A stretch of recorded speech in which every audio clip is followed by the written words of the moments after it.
Villerita, rancho de lata, cartón y chapa, pinta sus labios, peina su pelo, rubio dorado, recién teñido, que ayer fue negro, tacos de engaño, escasos años, los 17 recién cumplidos. Bueno, acá estamos, el campo y su gente, nuevamente con el ingeniero Rubén Darío Cappelletti, que así como lo ven, acaba de venir de la zona sur de la provincia, recorriendo infatigablemente. Infatigablemente. Pero infatigable. Hace una hora, ¿por dónde anda Darío? En la ruta nueva. En la ruta, ya, mirá, y me filmaba todo. Bueno, Colonia Cano. Un hombre que le pone el cuerpo al agro. No es uno de esos de escritorio. No, fui a Colonia Cano a acompañar a una persona que tenía que hacer una gestión. La sorpresa es que no hay nada en Colonia Cano, o sea, las instituciones, prefectura, aduana, migraciones. Pensé que había una población. No hay nada, absolutamente nada. Es el atracadero de la balsa que viene de Pilar. Claro. Y después la ruta. Y la ruta, y nada más cortada la ruta también. Y a 8 kilómetros está Bermejo del Chaco, que, claro. O sea, no vamos a competir con el Chaco por puentes ahí, porque evidentemente va a ir del otro lado del Bermejo. Sí, alguna vez se hace. Y la balsa cara, 9.000 pesos algo así para cruzar con un auto, o sea, imposible. Saladito. Sí. Bueno, pero me llamó la atención lo que me mostraste era cuando en el camino, ¿no es cierto? Claro. En Ruta 9, Provincial 9, estábamos viendo digamos, la forraje. La pastura, el forraje que crece en la banquina, ¿no es cierto? Sí, de la propia ruta. Ahí está. Bueno, eso es del auto, ¿no? ¿Qué clase de planta es esta? Bueno, es el Melilotus, que crece justamente estamos en salida de invierno ya, de primavera estamos, ¿no? Pero es una pastura para el invierno, ahora está florecida, y después esa semilla cae, ¿no es cierto? Y se resiembra sola. Ah, mira vos. Entonces, esto sería como un potrero clausurado, ¿ves? Claro, claro. Que nunca entró un animal, pero muchísimos productores están haciendo uso.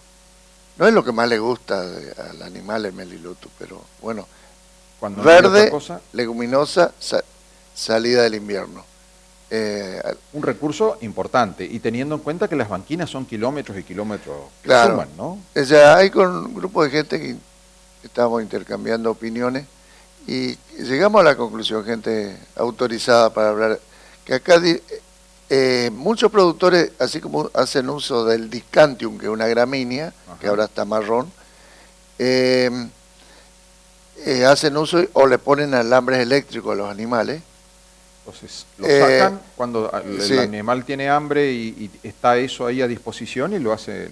Claro, usan las banquinas como su potrero en esta salida de invierno, porque sus potreros, sus campos están pelados, no tienen claro, nada. Entonces, debería reglamentarse esto. El uso de la banquina como lugar de reserva de forraje. O recurso, porque ahí puede ir perfectamente una máquina, claro, en esta parte alta, armando, digamos, rollo. Un rollo, claro.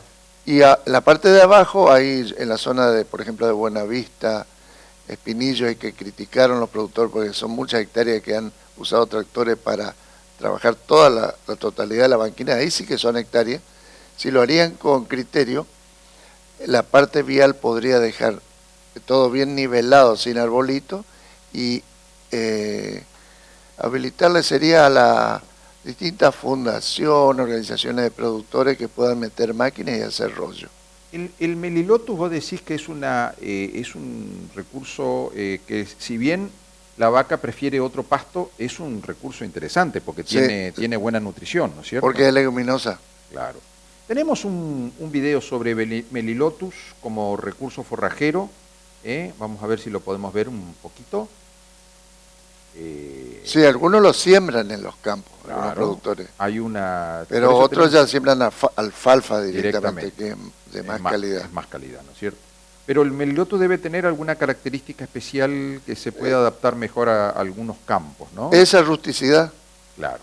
La rusticidad y que se no resiembra. requiere ninguna labor. Es una cosa que se resiembra solo y Sí. bueno, Eh, a ver si podemos verlo. Ahí está. El es de Melilotus, poca palatabilidad, no es lo que más le gusta al animal, pero en esta época. Melilotus, Chaco. claro, el programa sí. Y acá el planteo es la rotación agrícola-ganadera de largo plazo y no la simple rotación de cultivos anuales. Y llega a ser tan importante el esquema que en realidad el ingreso ganadero con estas pasturas llegan a superar el margen agrícola, según mi criterio. Debemos estar aproximadamente en una producción de unos 400 kilos de carne solamente sobre la pastura que vamos a ver.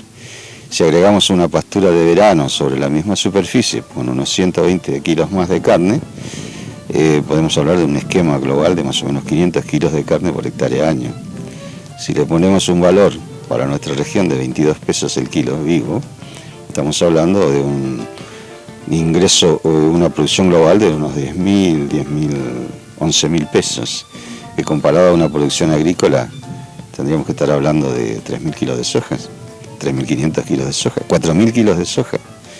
Entonces, este esquema de producción intensiva sobre la base de esta pastura, que realmente es extraordinaria la productividad que tiene en esta época del año, y como sistema de producción seguro, realmente me ha llevado a elegirla, incluso por sobre la actividad agrícola. Manejada en este sistema que ustedes ven que es de alta carga, durante muy pocos días de uso en cada sector y con descansos prolongados.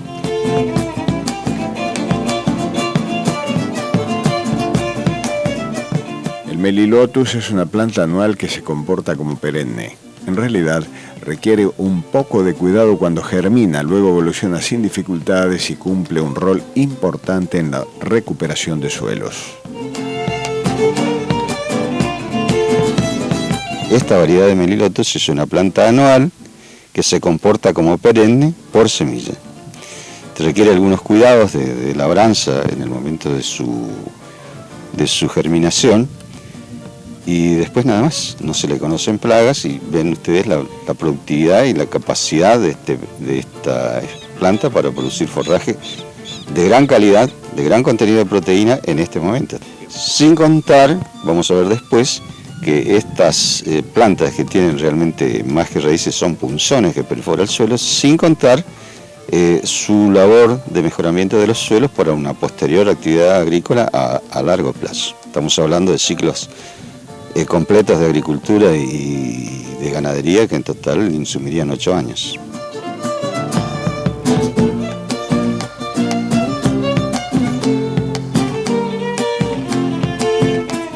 El video que Hay una traje serie de para- requisitos que tendrán. Como introducción, digamos, a que el Melilotus, como vos decías, es un interesante recurso Sí, antiguo también.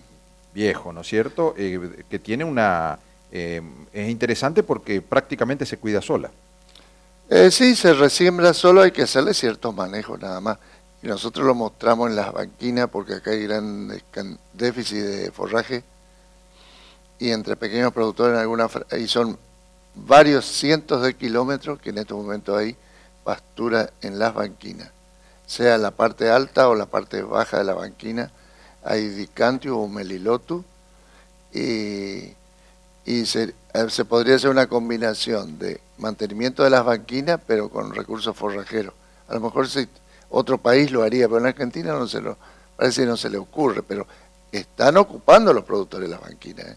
Bueno, en Brasil, los que se van de vacaciones a Florianópolis van a ver a los costados en las banquinas la soja hasta el pavimento. Claro. No te crece la soja en el pavimento porque le pasa el auto, pero hasta ahí, hasta el propio pavimento tenés soja. Sí, Pero sí. kilómetros, kilómetros y kilómetros de soja. Y bueno, evidentemente está autorizado el uso. Está autorizado. Y acá seguramente que no, pero ya como en toda la franja centro-este, podemos tomar la ruta, a ver, toda la ruta 9 o la ruta de la Icí, Villafañe, la ruta acá, la que va por Pastoril, de toda esa zona, La ruta 2. si estarían acondicionados las banquinas, directamente podrían entrar máquinas a hacer rollos. Y eso es reglamentación provincial nomás, porque estamos hablando de rutas provinciales. No necesitas que Vialidad Nacional te dé el ok. Ay, bueno. Eso está interesante también. Pero le tiene que resultar a alguien económicamente. Claro. Y al estar sobre ruta, sí. Ahora se están trayendo rollos del Chaco o del Imagina. Falfa de Santiago del Estero. Empezás a cortar, armás el rollo y ahí nomás estás en la zona donde la ganadería necesita el alimento. Claro, ahora me lo autodicanto, después según la época, en la medida que se le va haciendo cierto manejo, se van logrando pastos que sirvan para usarlo como forraje. Y a mí me parecía que era un poquito, no sé, raro plantear eso, pero por lo visto que no, porque lo están usando los Lo están productores. usando. Hay que reglamentar ¿Y esto que trajiste, qué es? ¿De dónde lo traes? ¿De dónde lo traes? No, y esto se está cosechando novedoso, se estaba cosechando esta semana pasada, acá En el sur. sí, ahí en la zona del 142. O sea, pasó todo el invierno. Claro, y no es siembra época, tardía. no es época de cosecha de maíz. Y es raro, hay cultivos que se han extendido en el seco, en el campo, cosechan hasta julio, agosto, pero estamos en septiembre ya y se estaba cosechando, me Ahora, llamó la ¿qué- atención. ¿Qué calidad tiene este maíz? Y son híbridos. Mirá, esta es la medida que tenés que tomarle a un grano, o sea, inclinarlo para darte cuenta que tiene poco, la relación entre el marlo y el grano es así, o sea, se juntan los granos, Deberían tocarse. se tocan. Un maíz común que rinde menos, a lo mejor es gruesa la espiga, pero por el marlo, en cambio. Claro. En cambio claro, hay que justo... A ver si lo está podemos, cortado, pero podemos sería mostrar. así. A ver. Sería así, hay que hacerle... Claro, tenés que doblar los dos granos y deberían casi tocarse. Casi se tocan. Pero este es un marlo muy grueso, ¿eh? Podemos mostrar, es un marlo bastante grueso. Entonces, por más que doblemos acá los granos, no hay forma de que se contacten. Sí, pero no está mal esta espiga, ¿eh? Se nota el daño de los loros nomás acá, el de los pájaros, pero es un híbrido amarillento, porque son rendidores los amarillentos, tiene mejor calidad, si vamos a los detalles, eso es lo que son más colorados. Vamos a mostrar un par de fotos del ingeniero, ahí está, con este mismo maíz que acaba de sacar de la... Kilómetro de la chala. 117, ahí entre el 142 y el kilómetro 100, con el equipo de la Municipalidad de Villafañe. Ve, esa tolva carga 25 toneladas de maíz. Ahí está la máquina acá al costado, falta más detalle. La máquina cosechadora que le está cargando a la tolva, que es todo de Villafañe, del municipio de Villafañe. De la municipalidad. El tractor.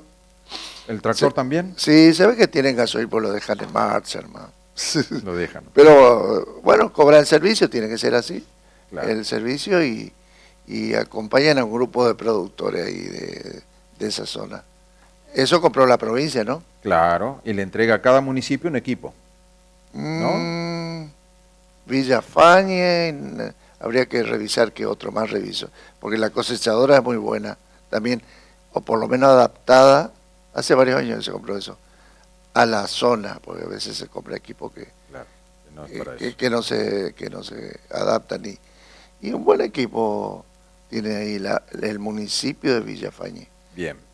Hablando de forrajeras, a ver, hoy la situación en el interior, por la falta de agua, obliga a pensar en forrajeras para zona árida, ¿no? Es decir, si esto se mantiene, esta situación de sequías prolongadas, vamos a tener que pensar en forrajes particulares para zonas semiáridas, ¿no? Cada vez más Claro. extenso. Sucede, en la provincia ahí está muy bien definido la parte húmeda, y en la medida que uno va al oeste, la parte más seca, ya naturalmente es así. Hay variabilidades que son propias de cada clima, hay años más secos, años más húmedos, pero ahora, según yo escucho a especialistas, se está hablando de un cambio climático ya. Es decir, vamos a tener más sequía. Sí, que sobre todo lo que escuché en el canal rural y demás, especialistas de seguros, que ellos manejan eso. Claro. Dice, no, hay variabilidad climática, ya no es, o sea... No es estacionalidad nomás. No solamente lo lógico, sino que... Está cambiando el clima. Está cambiando. Y tanto está cambiando que se está introduciendo el uso de un forraje muy particular, que es el nopal o tuna, ¿no? No solamente en el oeste, sino en otros sectores de la provincia. Por ejemplo, ahora en Misión Yacaré, que es una zona del oeste, se está haciendo un proyecto de agronopal y es el INTA el que está asesorando técnicamente. Vamos a mostrar algún material que tenemos sobre la tuna o nopal como forraje, ¿no? Es muy interesante porque va más allá de lo que serían las pasturas megatérmicas. Esto ya es otra cosa, ¿no? A ver, el uso de la tuna. Fíjense, bueno, y la Sí, cabra... esta experiencia en la que se utilizan las pencas de la tuna para complementarlas con la dieta. En este caso se hacía en el ensayo que eran 4 chivas para un tratamiento en el cual se le iba a complementar con pencas y otras 4 chivas sin complementación de tuna para ver el consumo de agua diario de estos animales. Los resultados nos dieron que entre un 44% aproximadamente consumían menos de agua las chivas que estaban comiendo tuna y 43% menos de fardos de alfalfa. Entonces la idea es utilizar las pencas como una alternativa de ingreso de agua al sistema que de otra forma no se obtiene, ya que esta es una planta, una cactácea que es muy eficiente con la utilización del agua y el 90% de sus pencas es agua. Entonces de esta forma disminuimos muchísimo la cantidad de agua que consumen los animales. En tiempos de sequía, por ejemplo, no toman mucho agua, dándole tuna. Bueno, nosotros le cortábamos así con un cuchillo, en cuadradito, para que aprendan a comer, le poníamos un poquito de sal. Y después ya no había problema de ponerle sal, pero siempre le dábamos con un poquito de sal para que aprenda a comer. Se le pesaba y se le daba. Y bueno, después solo se arreglan los chivos. Una vez que aprendieron a comer, nos llegan en las plantas solitos, no hay necesidad de enseñarles. Además, los tratamientos no dieron diferencias entre el peso del animal, así que las ganancias de peso fueron similares, pero disminuyó el consumo de forraje y el consumo de agua en los animales. Las pencas se cortan en invierno principalmente, que es la época de poda, ya que estas plantas se usan también para el fruto y después hacer mermeladas y otro tipo de subproductos. Entonces lo mejor es acondicionarlas en un lugar seco, pero con sombra. ¿Qué te parece? Sí, para eso está el INTA, para ir mostrando alternativas, porque los productores se manejan acá en Formosa en algún momento con el exceso de pasto, y en otro tiempo, como ahora, este invierno, salida de invierno, con graves déficits. Y bueno, esa es una de las alternativas. La función de las estaciones experimentales es eso. Pero que después hay que ver en la práctica qué se logra implementar entre los productores. Y por estos días hay gente que tumba palmera para que los animales coman la semilla. Todo es válido. Algunos para que el animal no sufra. Productores chicos que tienen algún pomelo los cuidan para que coman los animales en vez de venderlo. Todo recurso es válido. Y después lo que mostramos de las banquinas, por ahí no tiene aplicación práctica. Van algunos con camioneta para el pequeño productor que no tiene logística, no tiene medios. Ir a buscar ya es todo un movimiento que hay que hacer. Y eso es lo que se puede implementar, una combinación entre lo vial y lo productivo. Totalmente. Puede ser un buen paisaje Formosa, manejándolo así, porque hay que preguntarle a la gente estadísticamente cuántos animales se mueren a la salida del invierno por déficit de agua y de comida, o las apariciones que se pierde por mala alimentación de las vacas. Tenemos otro material sobre el tema de la tuna, como alternativa para la zona nuestra, a ver si podemos compartirlo. La tuna es una especie vegetal muy rústica, que tolera la sequía y a las altas temperaturas mucho más que los cultivos tradicionales. Desde el punto de vista de utilización como forraje, las tunas que mejor se adaptan son aquellas que no presentan espinas. Para zonas como estas, zonas semiáridas o incluso zonas áridas, puede representar un recurso muy importante para superar los periodos de sequía donde la escasez de forraje y agua someten al ganado a problemas muy graves. Con respecto a la composición de forraje de estas variedades, todas arrojan un alto contenido de agua en su peso, en promedio un 92%. Sin embargo, dentro de su materia seca, el contenido energético es muy alto, revelando valores de 3,3 megacalorías por kilogramo, que son valores muy similares a los que puede aportar granos de maíz o sorgo. Las densidades tradicionales de la plantación del cultivo van entre 1.000 y 2.000 plantas por hectárea. Lo que se trabajó en los ensayos eran densidades de 25.000 y 50.000 plantas por hectárea, que revelaron valores de 105.000 y 120.000 kilos por hectárea. Esta productividad revela que con una hectárea de tuna en la zona, un productor le puede estar dando de comer a 25 animales durante un periodo de 3 meses.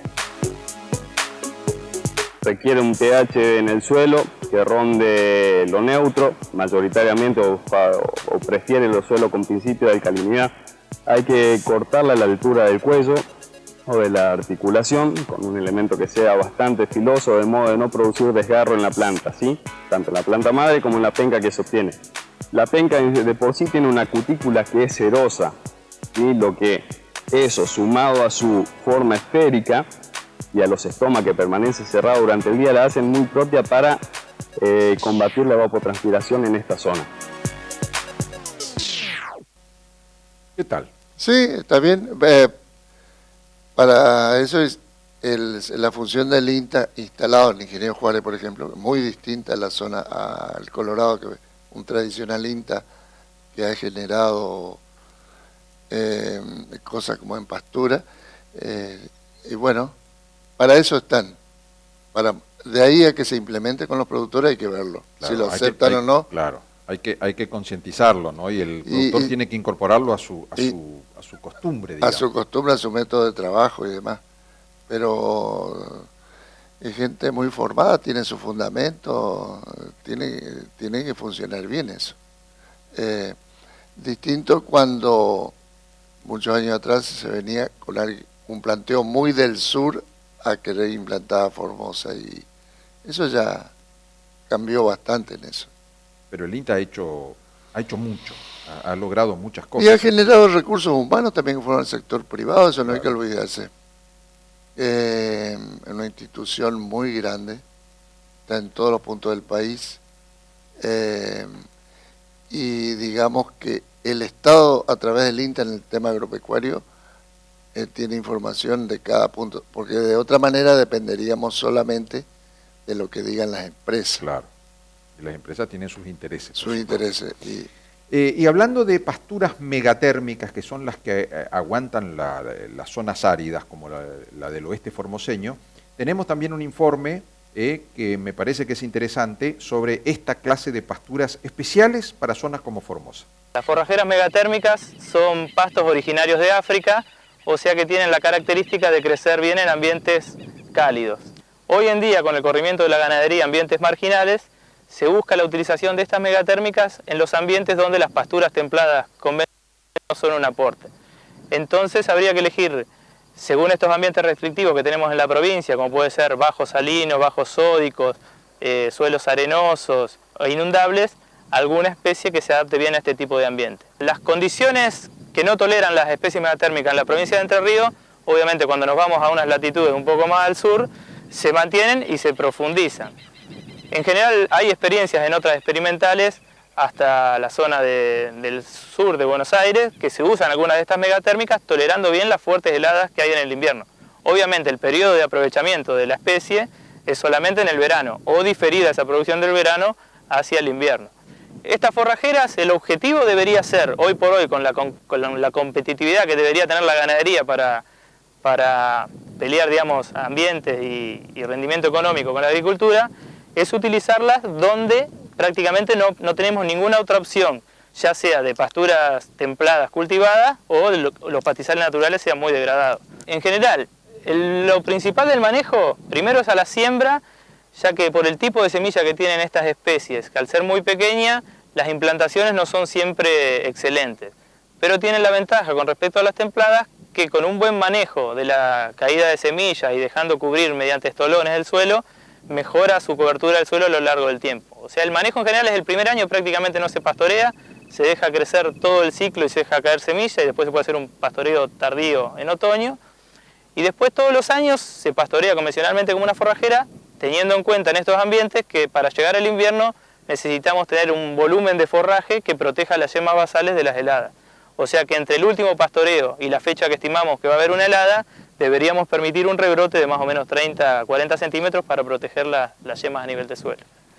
En general el costo es algo más elevado que las especies templadas, la implantación. Pero nosotros estamos pensando con este tipo de especies que uno debería implantarlas y estas pasturas deberían durar por lo menos entre 7, 8 o 10 años. O sea que ese costo se diluiría bastante en el tiempo. Bueno, un informe así general sobre el tema de las pasturas megatérmicas, ¿no? O de zona árida. Sí. ¿Cómo vino la llovizna o lluvia que tuvimos hoy a la madrugada, a la mañana? Muy poquito. Hubo sectores de la provincia nada más con algún milimetraje, pero no es para acumular agua. Y la provincia en general, la región también, afectada por la sequía que se prolonga. Y bueno, mañana ingresamos a octubre. Debería ser un mes que llueve, pero veremos. Y muchas siembras que no se pudieron concretar en septiembre porque falló totalmente la lluvia y se presentó fresco septiembre. Eso incide también sobre la planta. Bueno, según el gobernador, según lo que dijo el gobernador cuando inauguró el remate en Puerto Irigoyen, dijo: con el fenómeno de la Niña vamos a tener lluvia recién en noviembre. Bueno, tradicionalmente la primera quincena de noviembre llueve acá. También a partir de...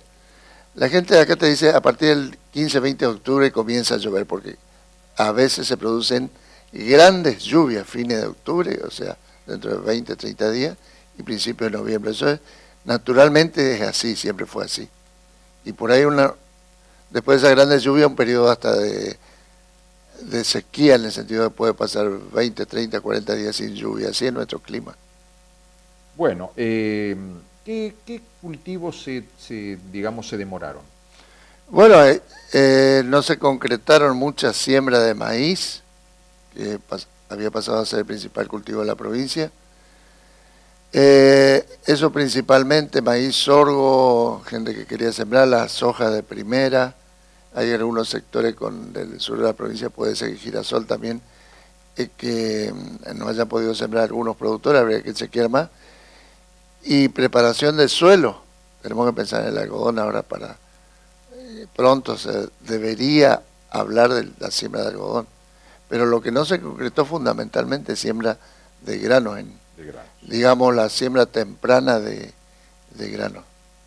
Bueno, y con esto ya nos estamos despidiendo del campo y su gente. A ver, siempre hacemos un panorama de las novedades y también de las perspectivas, ¿no? Es decir, cómo se está viniendo el año, cómo está cerrando el año agrícola, ¿no?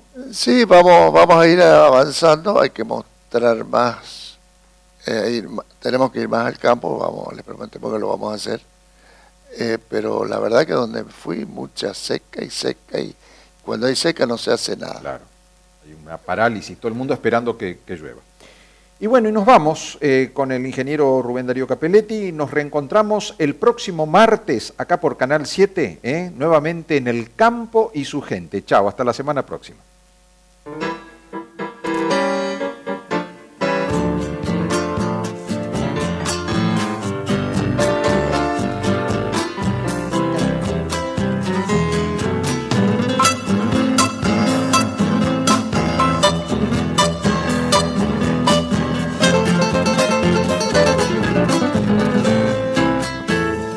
La villerita rancho de lata, cartón y chapa, pinta sus labios, peina su pelo, rubio dorado, recién teñido, que ayer fue negro, tacos de engaño, escasos años, los 17 recién cumplidos,